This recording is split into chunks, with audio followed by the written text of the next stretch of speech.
climaterio y menopausia, ¿no? En realidad es un capítulo muy amplio, es algo muy interesante lo que es el climaterio y la menopausia, ¿no? Y lo vamos a resumir en unos pocos minutos, ¿ya? Bien, yo soy la doctora Salvatierra, muy buenos días tengan ustedes. Vamos a definir a la menopausia como el cese de los ciclos menstruales que es causada por la pérdida de la capacidad ovulatoria de los ovarios, ¿ya? Se produce una falla ovárica.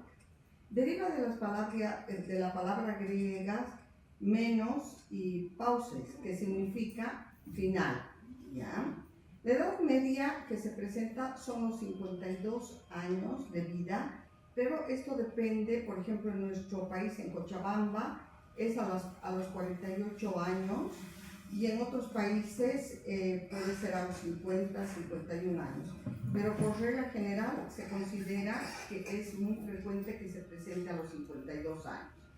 Este es un resumen de toda la vida menstrual de la paciente, ¿no? Comienza con la menarca, la parte verde es la edad que es fértil la paciente, la celeste es la transición menopáusica, la línea roja se refiere a la menopausia y toda la parte blanca es la posmenopausia. Acá también vamos a ver los cambios hormonales que suele ocurrir, ¿no? Normalmente en la edad fértil la FSH se encuentra entre 10, ¿no? En la transición menopáusica ya comienza a subir por encima de 10 y al final de la transición menopáusica puede estar en 20. En la menopausia está en 30 y posteriormente sube a 40. Entonces, para verlo más amplio, entonces vemos, ¿no? Lo que les he dicho, que unos años antes de la última menstruación tenemos la transición menopáusica inicial y luego la transición menopáusica final. Luego, el diagnóstico de menopausia es un diagnóstico retrospectivo, un año después de que la paciente no tiene menstruaciones. Entonces, para explicarles más claro, la menopausia es el final de la menstruación. Un tiempo previo se llama perimenopausia y 2 años después perimenopausia. Posteriormente, la paciente pasa a la edad de la posmenopausia y previo a la menopausia está la transición menopausia. Por ejemplo, si una paciente nos viene con un sangrado anormal a los 70 años, vamos a diagnosticar sangrado anormal de la posmenopausia, ¿ya? Es importante. Entonces, vamos a hablar ahora sobre la transición menopáusica, el periodo previo a la última menstruación. Es el periodo que precede al cese definitivo de los ciclos menstruales. Es una etapa de transición entre la madurez reproductiva femenina y el cese definitivo de la función ovárica. Se caracteriza por una depresión total y completa de la capacidad ovulatoria de los ovarios. Existe disminución de los estrógenos con déficits séricos de estradiol e inhibina. La primera hormona que se altera es la inhibina. Los niveles hormonales de la hormona folículo estimulante se van a incrementar. Entonces, bueno, para ver en el STRAUM, en la transición menopáusica, hay mayor variabilidad en los periodos de los ciclos menstruales. Es decir, la paciente viene a la consulta porque sus menstruaciones duran más tiempo, porque presenta periodos de hemorragia, periodos de amenorrea, ¿ya? Estos ciclos pueden ser cortos o largos y pueden durar más de 7 días. Lo normal es que dure entre 3 y 7 días. Y las concentraciones de FSH están elevadas y la inhibina beta, que es la primera hormona que se altera, se encuentra descendida. ¿Ya? Y lógicamente, como la paciente ya tiene aproximadamente 1500 folículos en esta etapa, la hormona antimülleriana va a estar disminuida, ¿no? Y si le hacemos un recuento ovulatorio mediante ecografía, los folículos están sumamente depletados. Entonces, ahora, la perimenopausia es el periodo de tiempo antes de la última menstruación, cuando acontecen los cambios biológicos, clínicos y endocrinológicos, hasta un año después de la última menstruación. La premenopausia, periodo desde la menarca hasta antes de la última menstruación. En la posmenopausia es el periodo de tiempo desde la última menstruación hasta que la paciente fallece. ¿Qué es lo que determina que la paciente tenga una menopausia más precoz que otras? La mayoría no se sabe por qué, ¿no? Pero existe un factor genético familiar. O sea, si su mamá ha presentado la menstruación a los 45 o 46, ella también lo puede hacer. Se puede presentar una menopausia precoz cuando es debajo de los 40 años, ¿no? Cuando son pacientes que vienen de embarazos cronológicamente prolongados, cuando en la infancia ha tenido carencias nutricionales, el tabaquismo, ¿por qué? ¿Por qué sería el tabaquismo que produce una menopausia precoz? Porque disminuye la cantidad de folículos. Y también porque disminuye la circulación de los ovarios, ¿ya? En el síndrome de Down, las pacientitas con Down, su menopausia es precoz, puede ser iatrogénica porque nosotros le hacemos una cirugía donde podemos sacar los ovarios, ¿no? Y bueno, se justifica cuando es un cáncer de mama, por ejemplo, para inhibir la secreción de estrógenos. Muchas veces en la histerectomía ven un quiste y le optan por sacarle un ovario, le dejan el otro ovario, pero ese ovario puede ser que funcione poco tiempo. Una endometriosis y la salpingectomía. ¿Por qué la salpingectomía puede afectar el tiempo de duración de las menstruaciones? Y ya no hay un óvulo que llegue hasta el útero. No, lo que pasa es que en la salpingectomía muchas veces seccionamos la arteria ovárica, ¿no? Entonces ahí los ovarios, al no tener irrigación, pierden la capacidad ovulatoria, ¿no? Y la menopausia tardía, por ejemplo, en pacientes consumidoras de alcohol, porque el alcohol produce neoformación vascular, ¿no es cierto? Las pacientes japonesas desde que nacen consumen, ¿cómo se llama esto? Soya, y la soya es un fitoestrógeno. Y las pacientes obesas por la transformación periférica de los andrógenos a estrógenos. Entonces esto es un resumen más o menos de lo mismo. Y entonces vemos qué pasa en esta transición menopáusica, especialmente en la parte final. Hay cambios biológicos, psicológicos, y la paciente se pone muy vulnerable a esta transición climatérica y transición menopáusica. Cada paciente tiene síntomas individuales que repercuten en la calidad de vida. Hay algunas pacientes muy raras que nos dicen: doctora, a mí me ha pasado la menopausia y no me he dado cuenta, a ver la última regla y nunca más he menstruado. ¡Qué maravilla! ¿No es cierto? Porque realmente los síntomas son muy tremendos, afectan la calidad de vida.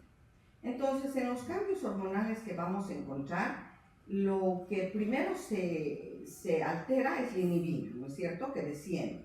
Y comienza a aumentar la FSH. La LH se mantiene en la transición menopáusica. Los estrógenos, un año antes de la última regla, recién se altera. Y el número de folículos ováricos disminuye, ¿no? La antimülleriana también está muy por el suelo.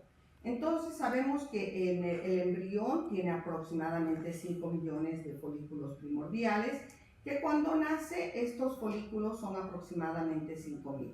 Cuando llega a la transición menopáusica tiene 1.500 aproximadamente, y estos 1.500 se ponen atrésicos rápidamente. Pero no quiere decir esto que una paciente en la transición menopáusica no se embarace. Hay pacientes que se embarazan a los 45 años, 47 años, y sabemos de que los bebés que nacen de pacientes cerca a la menopausia tienen muchos problemas de tipo cromosómico, ¿no es cierto? Por ejemplo, el Down. También generalmente pacientes que se embarazan a esta edad presentan abortos espontáneos o son sacos anembrionados por los problemas genéticos que ya puede presentar, y los óvulos ya están envejecidos. Entonces, los ovarios tienen incapacidad de responder al estímulo del FSH y la LH. Hay un descenso en la producción de estrógenos y se incrementa la producción de FSH y la LH debido al descenso de los estrógenos y la producción de la inhibina por la capa granulosa de los ovarios, ¿no? La inhibina tiene dos cadenas, una cadena alfa y una cadena beta. Entonces, la que primero se afecta es la cadena beta, ¿ya? Entonces, es producida a nivel de las células granulosas del folículo ovárico. Es la hormona responsable de inhibir la biosíntesis y la secreción por parte de la hipófisis anterior de la FSH. Se ve reducida en su concentración y esto hace que los niveles de FSH se incrementen. Entonces, primer evento es la disminución de la inhibina, luego los niveles de estradiol se mantienen normales o ligeramente bajos, posteriormente la inhibina A, la cadena alfa, también se altera y ya comienza en la menopausia, o sea, en la transición menopáusica tardía, el estradiol ya se ve más bajo. El hipotálamo libera la GnRH y esto estimula la adenohipófisis para que se libere el FSH. Existe a 13 de los folículos, no hay suficiente cantidad de folículos para la producción. ¿Y qué pasa con la hormona luteinizante? Los niveles basales pueden estar ligeramente más altos en la transición tardía. Los pulsos de secreción de LH son más anchos y son menos frecuente la liberación, ¿ya? La atresia folicular hace que los folículos disminuyan en cantidad, disminuye la inhibina, aumenta el FSH, aumenta el reclutamiento folicular, hay aceleración de la maduración de los folículos y los ciclos son cortos y son anovulatorios, ¿ya? Entonces, otra hormona que se afecta es la progesterona. La progesterona también desciende. Entonces, al haber estrógeno, no hay oposición de la progesterona porque ha bajado ostensiblemente. Y en esta época se puede presentar hemorragias. La paciente puede venir con sangrados muy abundantes y está en la transición menopáusica, ¿no? Viene pacientes con hemorragias, con eliminación de coágulos, bastante difícil de tratar. El estrógeno lo que hace es de que el endometrio se engruese y esto es lo que ocasiona el sangrado anormal que presentan estas pacientes, ¿ya? Se les da progesterona y disminuye este sangrado. Bueno, porque es debido al déficit de progesterona. Y esto nos lleva a una hiperplasia endometrial que puede terminar en un cáncer de endometrio si persiste esta alteración, ¿ya? Bueno, el hipoestrogenismo incrementa la GnRH, el número de folículos disminuye, la inhibina disminuye, la FSH va a ir aumentando, la LH permanece normal, los ciclos son cortos y hay déficit de progesterona, ¿ya? Ahora, ¿qué pasa con los andrógenos? Los andrógenos son producidos por la glándula suprarrenal y también por ¿quién? ¿Quiénes produce la glándula suprarrenal? Y los ovarios, ¿no es cierto? La androstenediona y el 25% de la testosterona circulante es producido por los ovarios, ¿no? En la transición menopáusica, como no hay estrógenos, ese ovario no está funcionando, entonces disminuye la cantidad de andrógenos que son producidos por el ovario, pero la glándula suprarrenal manda andrógenos a la periferia y a partir de esos andrógenos de la glándula suprarrenal termina formándose estrógenos, especialmente en las pacientes obesas, las gorditas, ¿ya? ¿Y a qué se deben los bochornos? Lo primero que aparece en la paciente en la transición menopáusica, en la etapa 2 de la transición menopáusica, son los bochornos, los sofocones. Existe una vasodilatación que la paciente está hablando con alguien y se pone roja, ¿no? O sea, y eso incomoda. ¿Por qué? Porque uno dice, ay, va a creer que estoy mintiendo, como cuando era jovencita y se pone roja, ¿verdad? O sea, se pone como con vergüencita, ¿no? Entonces, eso se debe a que la disminución de los estrógenos hace de que los neurotransmisores a nivel del hipotálamo, donde se encuentra el centro regulador de la temperatura, disminuye. Entonces baja la dopamina, la serotonina, la noradrenalina, y eso hace de que se produzca una alteración en la regulación de la temperatura. Debido a eso se producen los bochornos, ¿ya?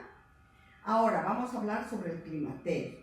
Es el periodo que involucra desde un estado reproductivo a un estado no reproductivo. O sea, ¿qué entienden por esto? La premenopausia. Correcto, ¿no? O sea, de que la paciente se embaraza hasta los 40 años, se puede embarazar hasta los 40 años espontáneamente, y después a los 42 busca un bebé y no puede embarazar.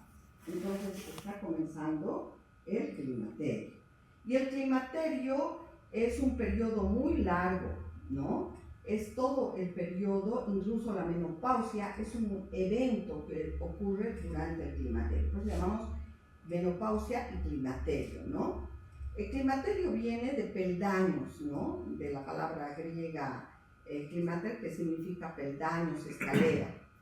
Igual, la menarca, la primera menstruación de la paciente, aparece en la pubertad, ¿no? Cuando viene la primera menstruación, decimos, está en la pubertad esta chiquita. Bueno, entonces, implicaciones clínicas del climaterio. Es una etapa de transición y adaptación a un nuevo orden biológico. Cambia, o sea, a nivel de todo el cuerpo existen receptores a estrógenos. Entonces, al ir alterándose la disminución de los estrógenos, entonces todo el organismo cambia en la paciente, ¿no? Primero que nada, pierde la capacidad reproductiva espontánea, hay modificaciones hormonales y todo esto nos va a llevar a manifestaciones clínicas. Y en la menopausia es el cese total de la menstruación que resulta de la pérdida de la actividad folicular ovárica. El diagnóstico es en forma retrospectiva, un año después del cese permanente de la última menstruación. Puede haber una menopausia inducida y esto ocurre después de la extirpación quirúrgica de ambos ovarios, por ablación iatrogénica de ambos ovarios, también por radioterapia, por quimioterapia o utilización de análogos GnRH, ¿ya? En muchas enfermedades utilizamos análogos de la GnRH, por ejemplo en la endometriosis, también en los miomas para reducir el tamaño de estos tumores, pero se revierte, espontáneamente esperamos y vuelve a su estado normal la paciente. Menopausia precoz, se produce la última menstruación antes de los 40 años. Entonces es importante que sepamos la teoría de las dos células.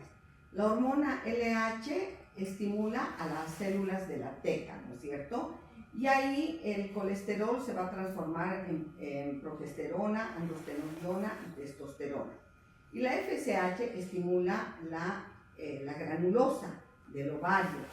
Y esto va a hacer del folículo ovárico, se transforme la estrona en estradiol. Y los andrógenos se transforman por aromatización también en estrógenos, ¿ya? Y esto también ocurre en el tejido celular subcutáneo. A nivel de la grasa hay una aromatización de los andrógenos, de la testosterona, en estrona y en estradiol. Bueno, entonces, esto es en el tejido periférico. La testosterona, la androstenediona y pasa a dehidroepiandrosterona, entonces, que es producida por la glándula suprarrenal, se va a transformar en estrógenos por la aromatización. En la menopausia acontecen síntomas muy importantes. En la transición menopáusica comienzan los sofocones, ¿no? Los calores, sofocones, mareos. Posteriormente va repercutiendo ya en la parte física. Aparece atrofia de la pared vaginal, atrofia de la piel y de las mucosas. Han visto a las pacientes cuando están en la menopausia, la piel de su carita, del cuello, de sus manitos se vuelven más delgadas, ¿no es cierto? Aparecen síntomas urogenitales con tendencia a los prolapsos genitales, los problemas, las complicaciones como es la osteoporosis por la deficiencia de estrógenos, la enfermedad cardiovascular y también la enfermedad de Alzheimer. Entonces, entre los síntomas que tenemos síntomas vasomotores, que son sudoración, sofocones, mareos. Sintomatología somática, urogenital inespecífica y sintomatología psíquica y psiquiátrica también, porque la paciente presenta estados de depresión, de tristeza, de insomnio, de astenia, se pone muy depresiva, ¿no? Cambia de carácter, renegona, llora de todo, le miramos y estamos llorando. Enfermedad cardiovascular.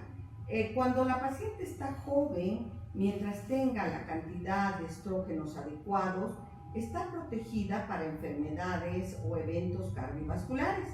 Llega la menopausia y comienza a incrementarse el riesgo de eventos cardiovasculares, superando a los eventos cardiovasculares del varón. Por ejemplo, el infarto de miocardio, que es frecuente en el varón, las mujeres a cierta edad, 65, 70 años, tienen más frecuencia de estos eventos. Entonces, ¿qué pasa?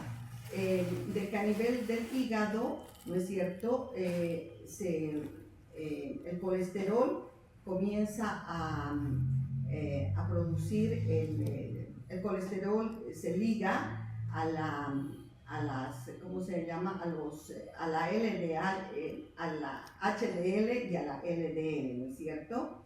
Entonces esto se incrementa, la LDL se incrementa y baja la HDL. Cuando está muy baja la HDL, es un signo que laboratorialmente nosotros nos damos cuenta de que tiene mayor riesgo cardiovascular, ¿no es cierto? Disminuye el óxido nítrico, las prostaciclinas y tiene mayor tendencia a que se formen coágulos a nivel de los vasos, infartos de miocardio. Y también hay una situación, la glucosa no se metaboliza adecuadamente porque existe una resistencia a la insulina. La resistencia a la insulina hace que la paciente engorde. La obesidad que presenta la paciente es tipo manzana, o sea, aumenta la cintura, pierde su cintura, entonces hay mayor riesgo de eventos cardiovasculares, ¿no? Nos lleva a un hígado graso, la diabetes mellitus tipo 2, nos va a llevar a hipertensión, a síncope, a infarto de miocardio, insuficiencia cardíaca y todo lo que puede ocasionar. Entonces nosotros podemos controlar a la paciente dando terapia hormonal sustitutiva. Hay que hacer la prevención. Esa es nuestra labor como médicos, ¿ya? Entonces aquí vemos en las autopsias que han hecho de pacientes que han muerto en la posmenopausia, se ve que la causa principal de la muerte es no por cáncer, sino por eventos cardiovasculares, problemas del corazón y de los vasos. Entonces, en la clínica presenta sofocones, irritabilidad, nerviosismo, pérdida de la memoria, parestesias musculares, mialgias, insomnio, cefalea, pérdida de concentración, alteraciones sexuales, psicológicas, alteraciones endocrinas y también metabólicas. Muchas veces es muy difícil en una paciente postmenopáusica hacer el diagnóstico porque ha recorrido a los clínicos, al psiquiatra, por varios médicos que no le dan con su problema, ¿no? Y bueno, al final llega la ginecóloga, le hacemos sus pruebas hormonales, postmenopausia, comenzamos su terapia hormonal y mejora. Para hacer la terapia hormonal solamente tenemos los primeros 10 años, o sea, si se va a los 50 años su última menstruación, hasta los 60 tenemos chance de hacer tratamiento sustitutivo. Posteriormente hay que utilizar otros medicamentos, porque los estrógenos en esa edad, después de los 60 años, más que beneficiosos, podemos producir iatrogenia. Entonces vemos que hay alteraciones principalmente en la vagina, luego hay síntomas urinarios, disuria, frecuencia, incontinencia urinaria, dificultad para el vaciamiento, tendencia a que se presenten los prolapsos en la vulva. La piel de la vulva se vuelve muy delgada, pierden el vello púbico, se adelgaza, ya no es gordita, o sea, pierde su grasita. Hay adelgazamiento de la piel, de los labios mayores, del clítoris, ¿no? Y todos los síntomas vaginales que nos conlleva la sequedad de la vagina. Y es importante de que sepamos que a nivel de la vagina ya no se producen los lactobacilos. Entonces esto predispone a las infecciones de tipo patológica por Escherichia coli, por Streptococcus, ¿ya? La vagina se acorta, presenta dispareunia, incluso puede llegar a sangrar porque se vuelve como, no tiene la distensibilidad que tenía antes, ¿ya? En la vulva, a nivel de la vulva, disminuye la grasa, el monte de Venus, el epitelio se adelgaza, tanto la vulva, labios menores, mayores, disminuye el diámetro del clítoris y de los labios menores, ¿ya? Entonces, primero comenzamos con la sequedad de la vagina. Esto es en la parte sexual, ¿no? Sequedad de la vagina, el deseo de relaciones sexuales disminuye, hay declinación de la actividad coital, presenta la paciente dispareunia, la excitación está disminuida, no tiene capacidad de llegar a un orgasmo. Y bueno, por último, más o menos a los 6 años después de la menopausia no quiere saber nada de relaciones sexuales,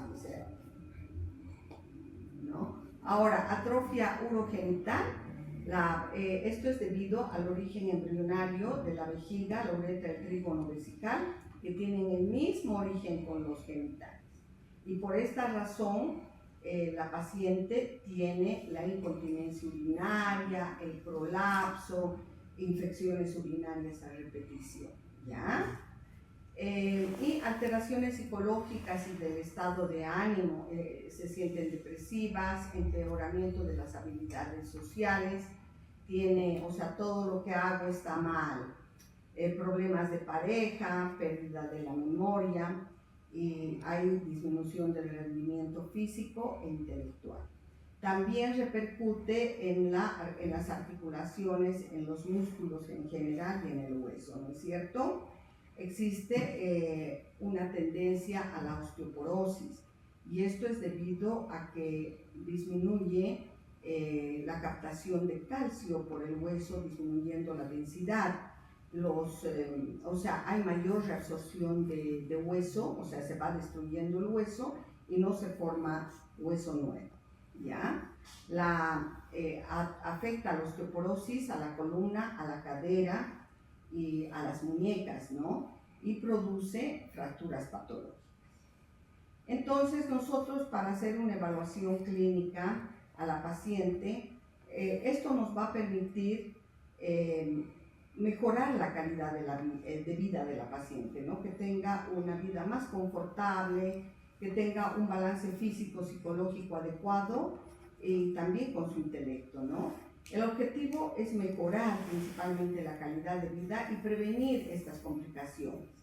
Y para esto tenemos que lograrlo con una adecuada relación médico-paciente, o sea, que exista una empatía de la paciente hacia ustedes, ¿ya? Vamos a realizar una historia clínica como ustedes saben hacerla, haciendo todos los antecedentes familiares, personales.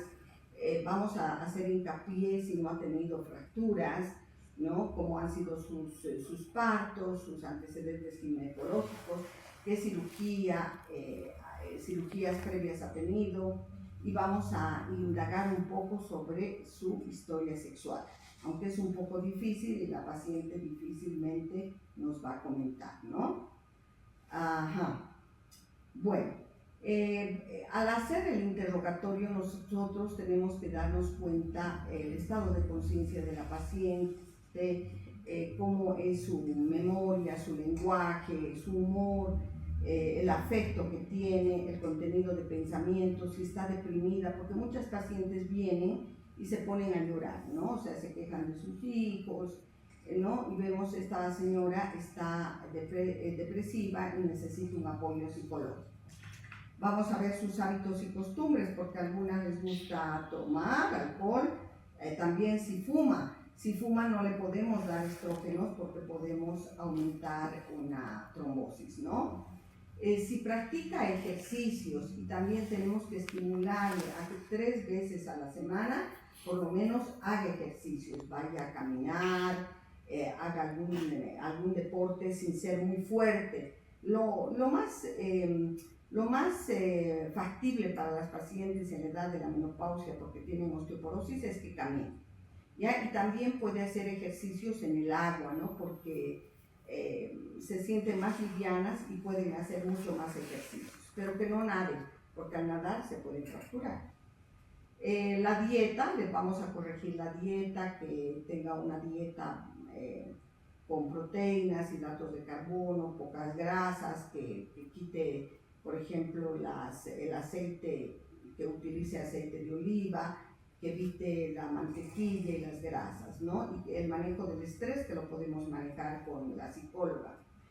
Cuando vamos a hacer el examen, que ya lo hace la enfermera afuera, las enfermeras se ocupan de hacer el peso, el diámetro de la paciente, y hay que medirle la cintura, ¿no es cierto? La relación cintura-cadera. Y vamos a hacer exámenes complementarios, un examen de sangre completo, una ecografía transvaginal. Si la paciente tiene sangrados anormales, vamos a hacer una biopsia de endometrio, porque es muy frecuente, por lo que les he hablado, el cáncer de endometrio. Toda paciente tiene que hacerse una rectosigmoidoscopía en la posmenopausia por lo menos una vez en su vida. Es incómodo, pero lo tiene que hacer, porque puede haber pólipos y puede también haber un cáncer de recto, ¿no es cierto? En los laboratorios no nos vamos a olvidar del perfil lipídico, de pedirle el colesterol, el HDL, el LDL y los triglicéridos, ¿no? Porque esto nos aumenta el riesgo cardiovascular. Vamos a pedir siempre mamografía. Si nosotros queremos utilizar estrógenos como terapia en la paciente, vamos a pedir mamografía a partir de 40 años. Si tiene riesgo de que en su familia ha habido antecedentes de cáncer mamario, lo podemos hacer a los 35 años.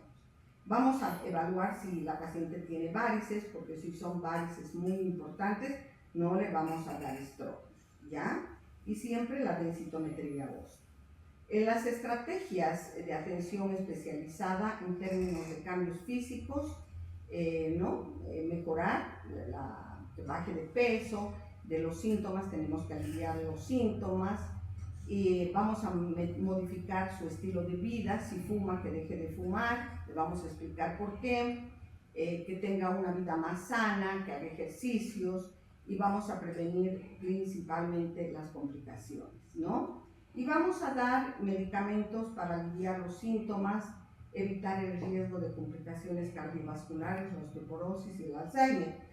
Generalmente nuestra conducta tiene que ser multidisciplinaria, ¿no? Vamos a hacer interconsulta con el endocrinólogo, con el psiquiatra también, y con el médico cardiólogo, ¿no es cierto? Con el cardiovascular. Entonces, acciones primarias de promoción de salud en el climaterio, darle consejos saludables para evitar el tabaquismo, el alcohol, el sedentarismo, orientación dietética, que haga ejercicios, vacunación contra la influenza, la hepatitis y la neumonía, que es otra causa de muerte muy frecuente en las viejitas, es la neumonía, ¿no? Entonces, el tratamiento, los objetivos, atenuar los síntomas, mejorar la calidad de vida y prevención de enfermedad cardiovascular y la osteoporosis. Podemos utilizar los estrógenos siempre y cuando evitemos todos los riesgos que pueda tener la paciente. Por ejemplo, el riesgo de que tiene su mamá o su hermana han tenido cáncer de mama, no le voy a dar estrógenos porque puedo hacer de que sus tumores crezcan, porque el estrógeno actúa como un factor de crecimiento a nivel de los tumores mamarios, ¿ya? No le produce cáncer, pero si tiene ya un cáncer pequeñito, vamos a hacer que en poco tiempo aumente de tamaño, ¿ya? Que sus triglicéridos estén normales, que su colesterol, tenemos que mejorar el colesterol, los triglicéridos. Si los triglicéridos están elevados, no le voy a dar estrógenos porque, por vía oral, ¿no? ¿Por qué? Porque pasa el hígado. Entonces puedo dañar a la señora, ¿ya? Y también no voy a dar estrógenos si ha habido un antecedente de un accidente cardiovascular previo. ¿Ya? Y esto es cuando, por ejemplo, vas a dar estrógenos, siempre evitando, tienes que hacer una investigación sobre el riesgo que le puede ocasionar los estrógenos, ¿ya? Si no hay riesgo, sí voy a dar, pero si hay algún problema que me contraindique la utilización de estrógenos, no voy a dar. Si tiene osteoporosis, porque en la densitometría me da que la paciente tiene osteopenia o osteoporosis, voy a iniciar, pero puedo utilizar ivandronatos, alendronatos, ¿no? Para mejorar. Ya, otras alternativas de tratamiento tenemos la tibolona. La tibolona, la ventaja que tiene, actúa a nivel de los receptores estrógenos, de progestágenos y de andrógenos. Actúa, por ejemplo, evitando que se produzca hiperplasia, o sea, evita que se produzca hiperplasia del endometrio, pero me va a mejorar los síntomas de calores, sofocones, y también me va a ayudar para evitar la osteoporosis. O sea, en el hueso nos va a ayudar muchísimo.